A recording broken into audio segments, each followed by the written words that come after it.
Tonight at 10, the UK economy in 2020 suffered its biggest drop in 300 years as the COVID-19 pandemic hit. No room to flourish. The stop-start effect of lockdowns has left some businesses, like this florist, in despair.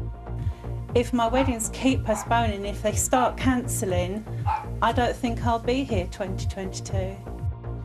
With the pain on the high street all too visible, the Chancellor warned the situation would not ease soon. That very difficult time is not going to be over in the spring. Our support runs through to the spring. We'll set out the next stage of our economic response to coronavirus at budget in early March. We'll be asking whether there's any cause for economic optimism in the year to come. Also tonight. The head of the NHS in England says the target of offering a vaccine to all 4 priority groups by Monday will be met. In Wales, it's already happened. Lawyers for Donald Trump say it's a monstrous lie that he incited his supporters to storm the Capitol building. After weeks of protests across Russia, we report on the crackdown on President Putin's critics in the country's Far East. So everyone at home, nice big hello, everyone in here. And some end-of-term cheer for the pupils of this primary school after weeks of lockdown schooling. And coming up in sport on BBC News, a big derby win for Manchester City in the Women's Super League as Lucy Bronze helps them narrow the gap on the leaders Chelsea to 2 points.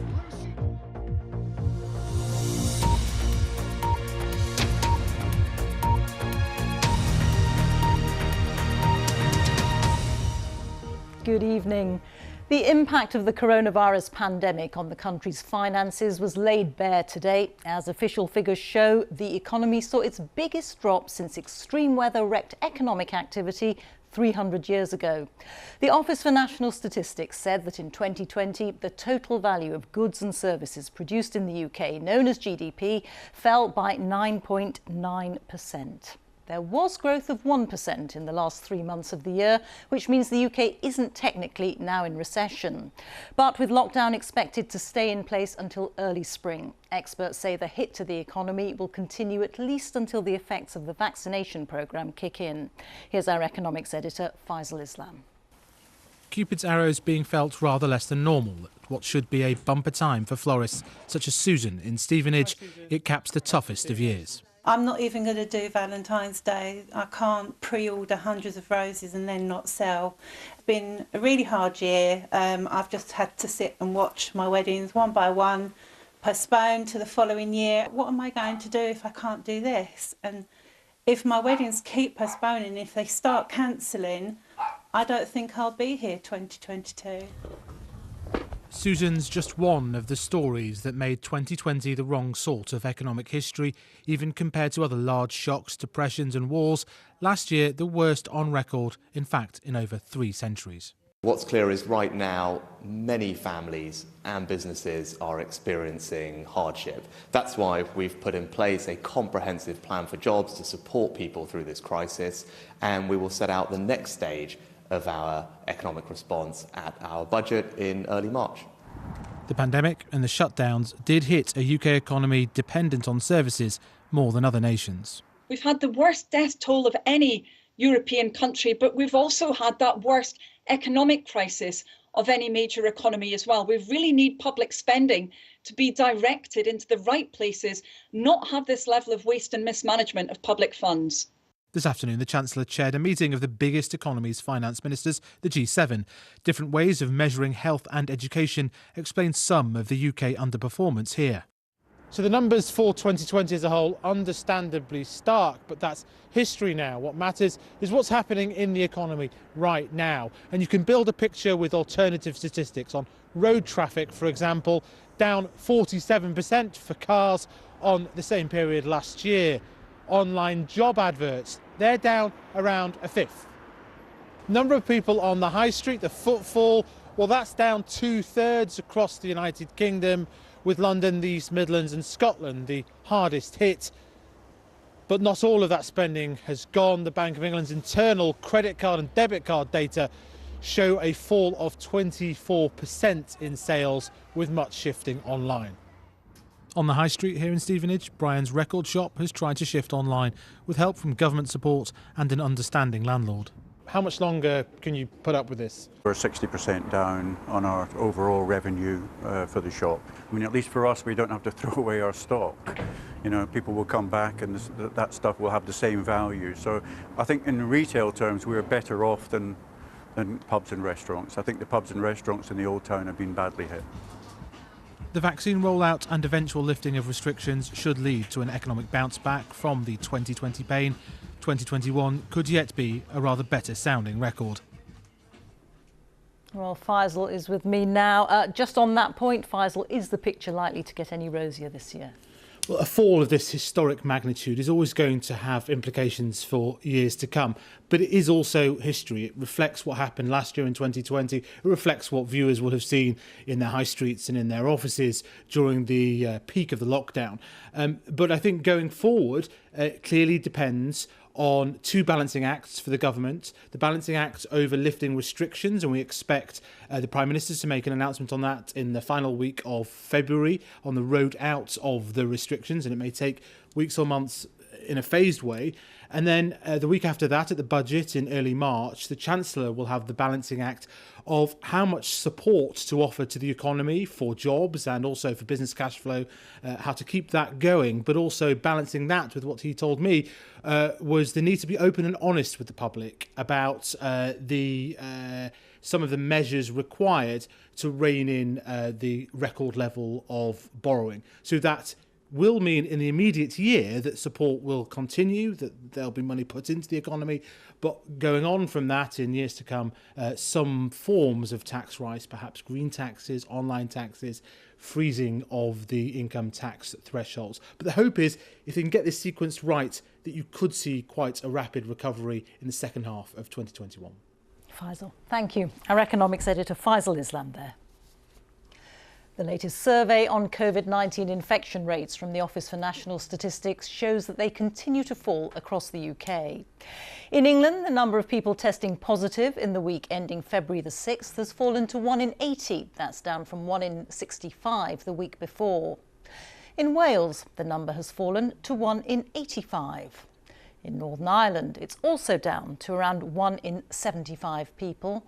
And in Scotland, it's 1 in 150. Well, the head of NHS England, Sir Simon Stevens, has said that everyone in the 4 most vulnerable groups in England will have been offered at least 1 dose of coronavirus vaccine by the end of this weekend. Our health editor Hugh Pym reports. It was a world first. Margaret Keenan receiving the Pfizer vaccine from May Parsons, a matron at University Hospital Coventry in December. Congratulations. And today she met the head of NHS England, Sir Simon Stevens, on a visit to the hospital. How are you? I'm very well, but it's just extraordinary to think it's only 10 weeks. Looking back, how does May see it now?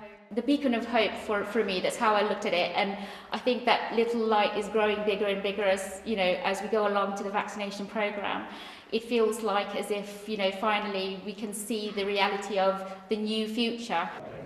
Few would have believed on that historic day back in December that at vaccination clinics like this one at the hospital, they'd be getting up to 1,000 jabs a day done, with the UK daily total reaching 500,000. The target is to offer the main priority groups a jab by the middle of this month, those aged 70 and over, health and care staff, and those who are clinically vulnerable. Our goal has always been to ensure that by 15th of February, that's Monday, everybody's had that offer, and we've had as high an uptake as we can possibly encourage people to do. And we are clearly on track for that. 12.5 million vaccines just across England in the last 10 weeks. And this has been an amazing team effort. So what about the next goal, vaccinating those aged 50 and over by early in May? Looking forward, assuming the vaccine supply continues as is expected, then yes, we should be on track to do that. For those aged 70 and over up to February the 7th, 86% in England had been given a first dose. In Scotland, it was 64%. In Wales, 73% had the first dose, and in Northern Ireland, it was 61% of those aged 70 and over. The figures were calculated as of last Sunday. Since then, the Scottish Government says there's been good progress. Today, the ambulance service was out doing vaccinations in the Inverness area. Ministers say they're on track to get the priority groups done on time, though they've warned there could be a dip in UK supplies later this month. 37. For all parts of the UK, the next phase will be more complex. As well as the 50 and over age bands, second doses for the first priority groups will also have to be administered. Hugh Pym, BBC News. The Welsh Government says it's met its target of offering a COVID vaccine to the top 4 priority groups, the first nation in the UK to do so. Ministers say the vast majority of people have taken up the jab. The First Minister, Mark Drakeford, says that discussions with tourism and hospitality industries are now taking place about the possibility of easing lockdown around Easter. Our Wales correspondent Howell Griffith reports now from Tenby in Pembrokeshire. Picture postcard views on the Pembrokeshire coast. Tenby depends on the town filling up with tourists every year, but for now it's stuck in shutdown. It's hard to gloss over the financial impact. At this B&B, they don't know when they'll get to welcome their first paying guest of the year. It's tough. It's a bit of a guessing game. It's trying to balance what we spend now for when we'll be able to get the money back in and how much work we can do. Another year, another start of a year, not knowing when we'll be able to open. For Jane and many others, today brought a dose of good news. Vaccinations are ahead of schedule in Wales. Coronavirus cases are continuing to fall. There is growing confidence that the spring will be a season of reopening. That's it. That was it. Wow. We've got Easter at the beginning of April this year. It's always a very important moment for our tourism and hospitality industry.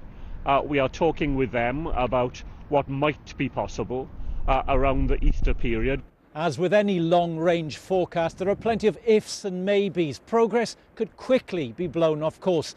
But at a time when ministers in other parts of the UK are advising even against booking a holiday, here there seems to be a bit more optimism.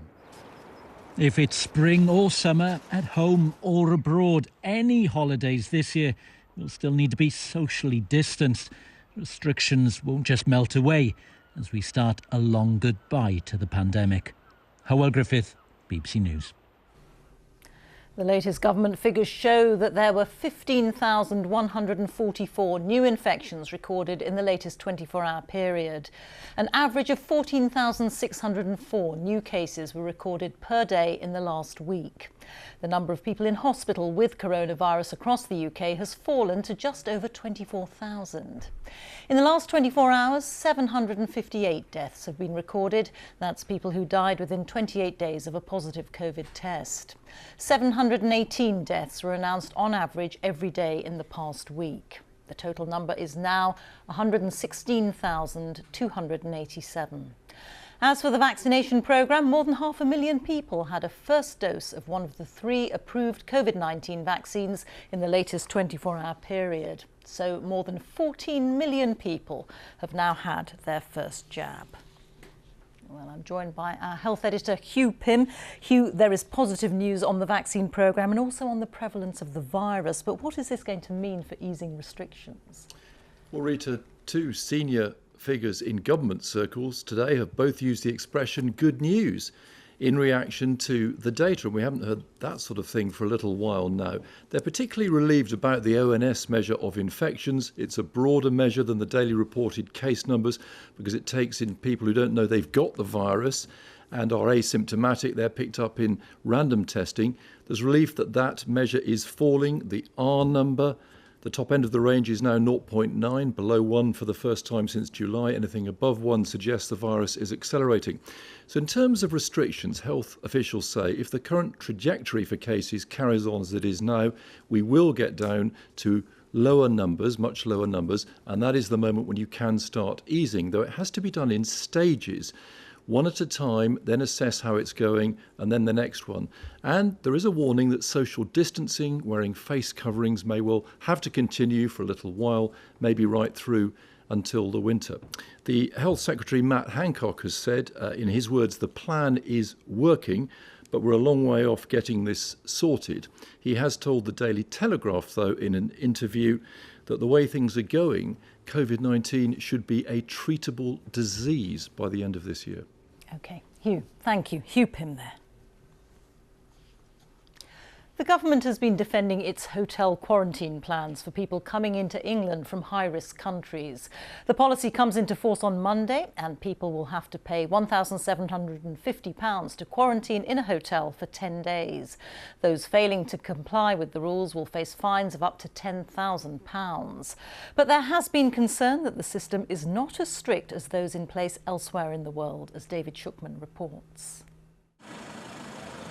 Despite every effort, there have been coronavirus infections inside Australia's quarantine hotels, and they've spread to the community, which is why Melbourne is now back in lockdown for the third time. The Australian Open will continue, but not for spectators. They're banned for at least the next 5 days. If we wait for this theory that it might be out there might be more cases than we know about, if we wait for that to be proven correct, it will be too late. It's not always easy to work out how people are becoming infected inside these quarantine hotels. In one case, there was a woman from Singapore who tested negative twice, and in the room opposite, a family of 5 from Nigeria who had no symptoms but later tested positive.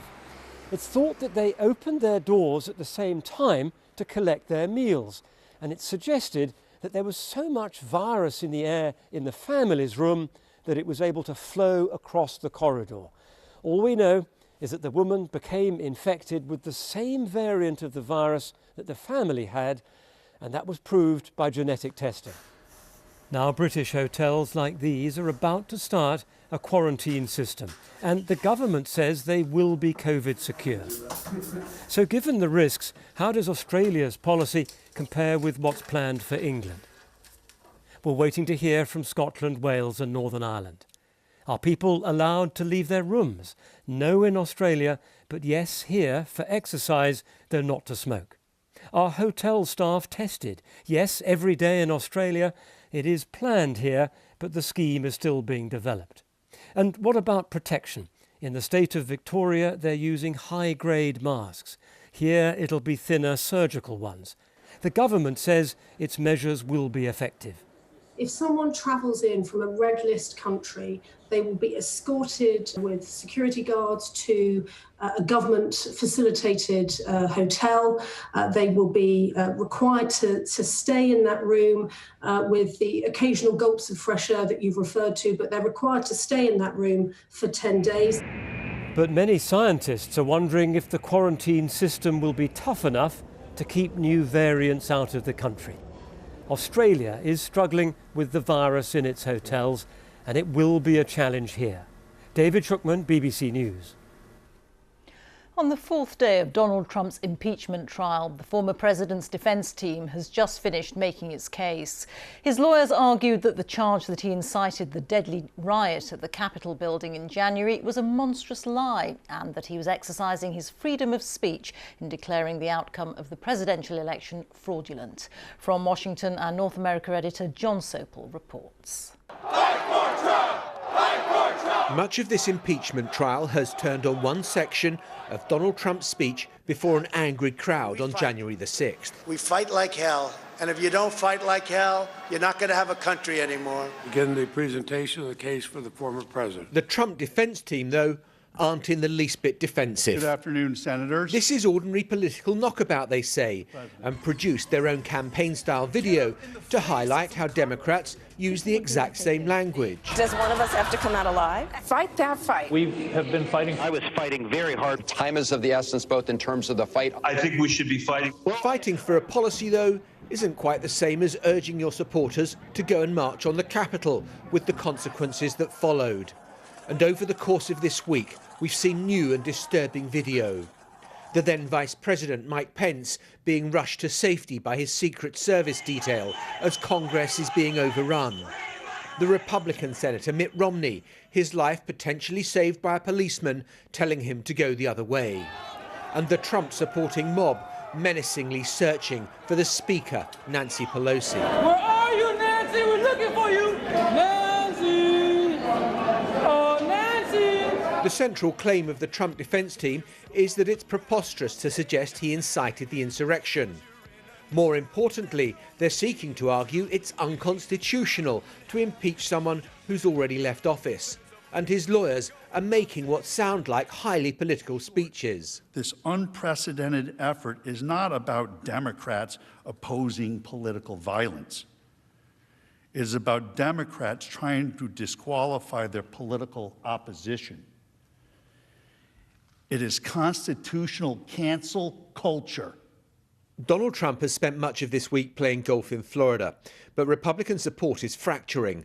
Today, Nikki Haley, his former UN ambassador, said, "We need to acknowledge he let us down.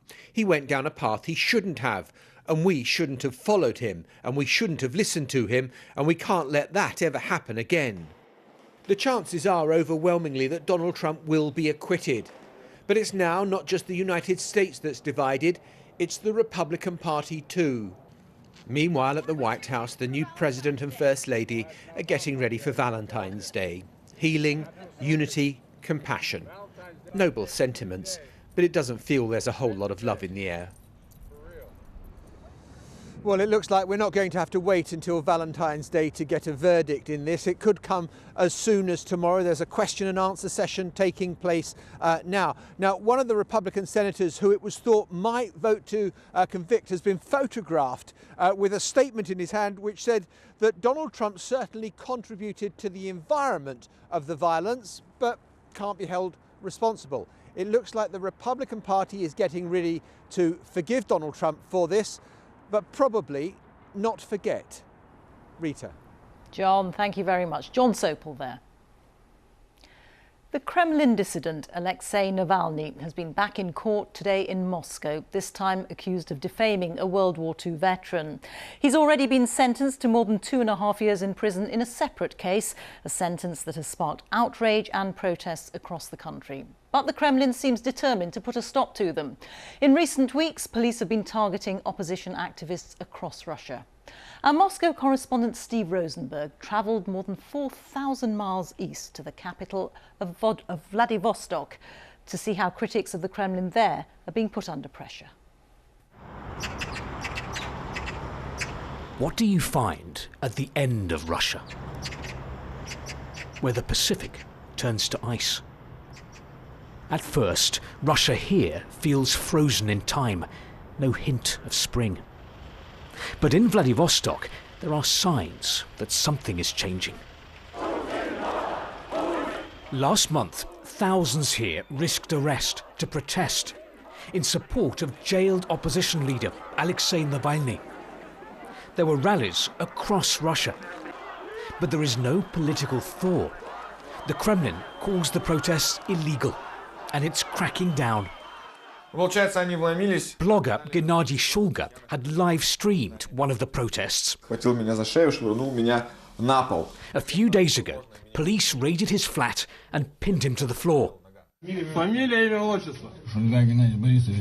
police video shows Gennady's head over the dog bowl. This show of force was meant to scare me and my wife. Now the authorities are using that video to scare others by showing what happens to people who tell the truth. Scientist Anton Rassin, who's working on new cancer treatments, took part in the Vladivostok protests. He too has been targeted by the police. They broke into my apartments, hold me laying on the floor like some criminal, and it was real humiliating and infuriating. This isn't just happening here in the Russian Far East. In recent days, there have been reports of police raids and searches across the country, a sign of just how determined the authorities are to crush the protest movement.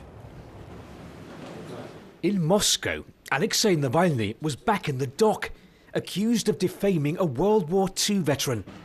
This month, he'd already been sentenced to 2.5 years in prison in a fraud case, widely seen as politically motivated. The police raids on protesters is an attempt to cut Mr. Navalny's support base by spreading fear. It will send chilling waves across everybody else who's in their early 20s, idealistic, wants to work for Team Navalny. A lot of people will be scared. A lot of parents will insert a lot of pressure on their kids to not join the movement. There's something else the Kremlin is doing to try to undermine public support for protests.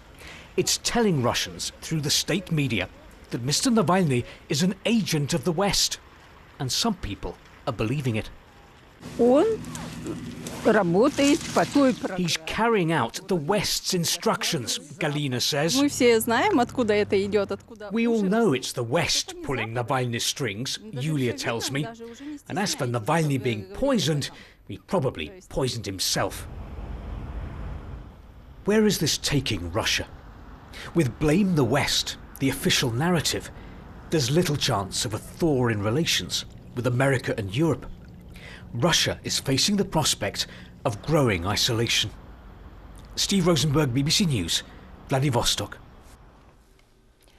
An attempt to disqualify the founder and former directors of the high-profile charity Kids Company from running any other organisations has been rejected by the High Court. Kamila Batmanghelidj and 7 former trustees of the charity, including Alan Yentob, were accused of failing to run the charity, which collapsed in 2015, on a financially sustainable basis. Well, I'm joined by our legal affairs correspondent, Dominic Casciani. What did the judge have to consider, Dominic? Well, Rita, what the judge had to consider here was a question from the official receiver who looks at the winding up of companies. The official receiver said that, in essence, the trustees knew a few years before the collapse that the business model had become unsustainable at Kids Company, and the defendants effectively should have known that, they should have foreseen it, and they should have stopped it happening. And in fact, in its final year, it was spending about £20 million and has gone back to government repeatedly for multi-million-pound grants to keep going. But it collapsed amid allegations which were investigated and then discounted by the Metropolitan Police of sexual assaults and physical assaults at the centre. That was what the trustees said was the critical point. And in effect, the judge effectively agreed with that, saying that although aspects of the charity's work were high risk, the business model itself wasn't unsustainable, and had it not been for those unfounded allegations, the restructuring that it had agreed with government could have worked, it could have carried on. And in fact, the judge went further and said the public needed no protection from Kamila Batmanghelidj and the trustees, including the former creative director of the BBC, Alan Yentob. These were highly impressive and dedicated people, she said. So have all the questions about Kids Company now been answered? Well, not quite, Rita, because what's now happened is the end of these proceedings triggers effectively a green light to the Charity Commission to complete its work, which was on hold. And the Charity Commission could possibly look at wider issues and complaints and allegations about how the charity was run and its direction. The other thing also is the official receiver could actually appeal against this. We're waiting to find out about that. So although this is very good news for the former people who ran it, it's not quite the end of the story. OK. Dominic, many thanks. Let's take a look now at some of today's other news. The ex-British cycling and Team Sky chief doctor Richard Freeman has been charged by UK anti-doping with 2 violations of anti-doping rules, the BBC has learned. The medic is already fighting a General Medical Council allegation that he ordered banned testosterone in 2011 to help dope a rider. Freeman is understood to have contested part of the charges and has requested a hearing.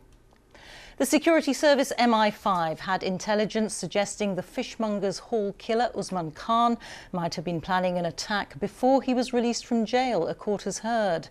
Khan fatally stabbed Jack Merritt and Saskia Jones in November 2019 before being shot dead by police on London Bridge. The attack came 7 years after he'd been jailed over a plot to blow up the London Stock Exchange. Today, a pre-inquest hearing was told that Khan was deemed a high-risk Category A prisoner before his release. It's half-term for many schools in England and Wales next week, with most pupils having been homeschooled since Christmas. It's been a lonely and isolating time for many children who've been unable to see their friends, and hard work for some parents too. But one school on the Wirral has been trying to bring some end-of-term cheer, as our education correspondent Elaine Dunkley reports. We've done our maths and our English. For many parents and pupils, it's been a tough term. We did our phonics, didn't we? Here in Wallasey, Joanne has been homeschooling Faith and Blake. Some days it's like pulling teeth. It's like being a one-on-one teacher. You have to sit with him and you have to read through everything. I am well and truly ready for half term. It's not just lost learning, but broken friendships, which has made life in lockdown hard. She'd created this bond. The fact that that was broken so quickly, she struggled. No, okay.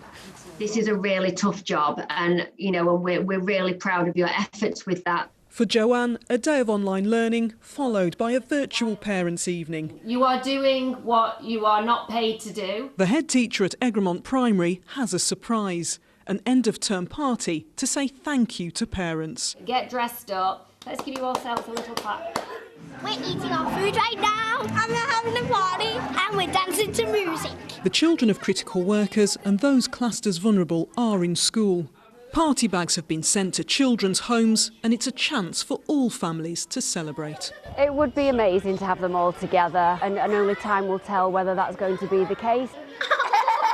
We're up to 170 when they come back from our 300 children that we have on rolls, so we just need to carry on doing what we're doing. We get to see all our friends, and that's great, because we really miss them. It was lovely that even though we're all at home, sometimes people do just need that little pat on the back to say, well done, you're doing all right. Oh, there we are, we've got the whole family. The school holiday for many parents will feel like a much-needed break from the demands of home learning. Many will be hoping that during the rest of term, their children will also return to classrooms. Elaine Dunkley, BBC News in Wallasey.